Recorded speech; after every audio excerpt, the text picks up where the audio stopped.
₹10,000 10% લેખે 3 વર્ષનું ચક્રવૃદ્ધિ વ્યાજ શોધો। અહીં આપણે 3 વર્ષનું ચક્રવૃદ્ધિ વ્યાજ શોધવાનું છે। તો આપણે પહેલું વર્ષ, બીજું વર્ષ અને ત્રીજું વર્ષ લખશું। પહેલા વર્ષમાં એક ખાનું કરશું, બીજા વર્ષમાં એ જ રીતે બે ખાના બનાવશું અને ત્રીજા વર્ષમાં 1, 2, 3 અને 4 ખાના બનાવશું। પછી આપણે 10,000 10% કરશું। 10,000 10%, કોઈ પણ સંખ્યાના 10% માટે એક શૂન્ય કાપી નાખો એટલા થાય, એટલે કે 10,000 10% થાય 1,000। તો બસ આપણે ત્રણેય વર્ષમાં આ રીતે 1,000 1,000 1,000 લખશું। પછી બીજા ખાના માટે આ 1,000 ના આપણે પાછા 10% કરશું, એટલે કે 1,000 ના 10% કેટલા થાય? એક શૂન્ય કાપી નાખો એટલે કેટલા મળવાના? 100। તો બસ બાકીના બીજા ત્રણ ખાનામાં લખશું આપણે 100 100 100।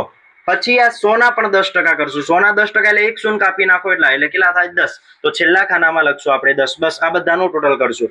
1,000 2,000 3,000, આ 3,000 મળશે આપણને। 100 200 310 એટલે આ મળશે 310। ટોટલ કરીએ તો જવાબ આવશે 3,310। આ મળી ગયું આપણને 10,000 ના 10% લેખે 3 વર્ષનું ચક્રવૃદ્ધિ વ્યાજ। તો આ જ ટ્રીકની મદદથી ₹20,000 ના 10% લેખે 3 વર્ષનું ચક્રવૃદ્ધિ વ્યાજ કેટલું થાય, આ જવાબ તમારે કમેન્ટમાં આપવાનો છે।